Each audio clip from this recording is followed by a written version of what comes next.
Imagine there's no heaven. It's easy if you try. No hell below us. Hvis jeg havde vidst på det tidspunkt, hvor vi trykkede på knappen til rotation, der så ville trykke tegningerne, at vi da vidste, at der var menneskeliv, der ville komme på spil, jeg ikke havde trykket på knappen, fordi så ville omkostningerne blive for store. Hvis det var religiøst krænkende, så ville man bare brænde de tegninger og aldrig nævne dem igen. Jeg er ikke stødt over tegninger, hverken i form af karikaturer af profeten Mohammed eller afbildning. Jeg er overbevist om, at min egen tro på islam er så stor, at en tegning, en skitse kan ikke komme gennem min måde at tro på Gud, og den måde jeg oplever min religion på.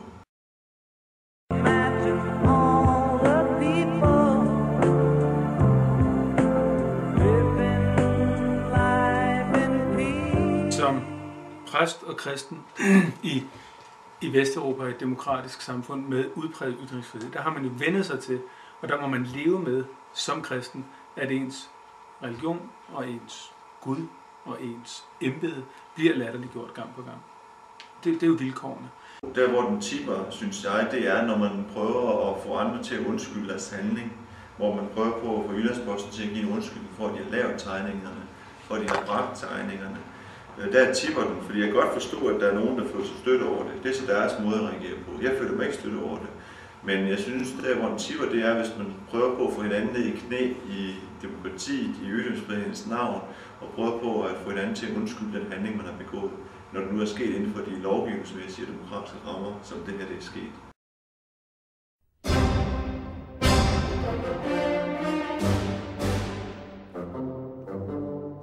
Nej, tværtimod. Jeg har også talt meget med tegnerne om det. Tegningen skal jo forstås sådan, at det er terroristernes brug af islam og dermed Muhammed, som tegningen symboliserer. Altså det er jo terroristerne selv, der ligesom danner billedet af Muhammed som voldelig og med en bombe. Ikke? Det er jo den association, tegneren får. Altså han ønsker at lægge afstand til de ekstremister, al-Qaida og andre, som misbruger islam i terrorens navn.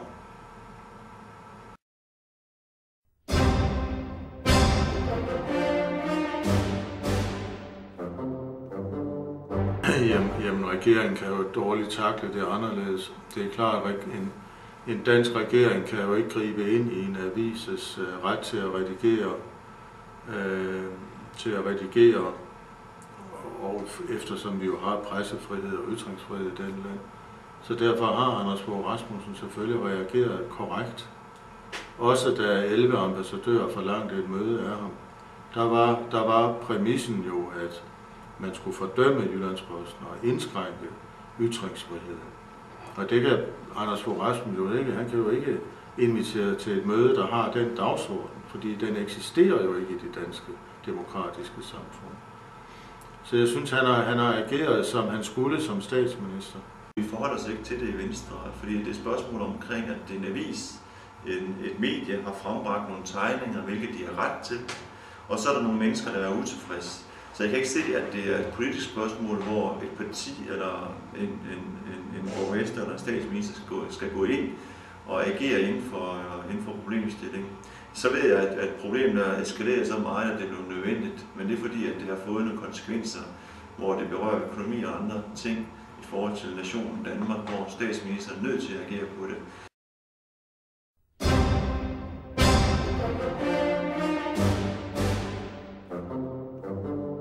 Jeg tror, at det her det vil give problemer for dansk eksport til Mellemøsten de næste 20 år.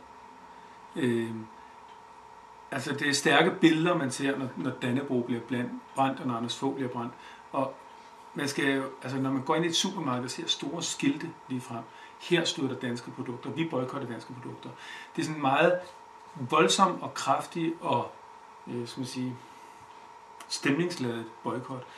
Og der er der ikke nogen, medmindre de er demente eller spædbørn, som ikke vil kunne huske den boykot også om 5 og 10 år. Så de køber der heller ikke dansk ost om 5 år eller om 10 år, uanset hvad der sker nu. De kan lige så godt købe noget andet. Vi havde en boykot af franske produkter for 6-7 år siden, da de prøvesprængte nogle A-bomber. Den franske import af vin i Danmark er aldrig kommet op på det niveau, den var før, efter den boykot. Fordi folk vender sig lynhurtigt til at få andre vaner. Og den sidder der dybt inde stadigvæk, den der boykot. Altså jeg synes, det er jo en positiv reaktion, der sker fra amerikanerne. Man vil støtte de danske varer. Man siger ikke, at man skal boykotte arabiske varer, arabiske produkter osv., eller muslimske produkter. Og der synes jeg, at forskellen er, at man kan godt vælge et lands produkt ud og sige, at det land vil støtte. Det er en handling, der kommer fra befolkningen. Men der, hvor man skal passe på, det er, at man skal ikke gå ind med en modreaktion ved at sige, at vi for eksempel i Danmark skal boykotte muslimske forretninger, taxichauffører. Jamen altså, det er jo op til enhver forbruger, både saudiarabiske og danske, og købe ind, hvor de vil. Men det er jo fladpandet, at man ikke vil spise dansk ost, fordi en dansk avis har lavet en tegning. Eller for mig er det en ret tynd sammenhæng. Tilsvarende er det altså ret fladpandet, hvis man ikke vil købe grøntsager hos en araber, fordi der er et saudiarabisk supermarkedskæde, der og så videre. Det er lidt tyndt. Og det er uskyldige ofre, det er sådan en fladpandet eskalering af konflikten.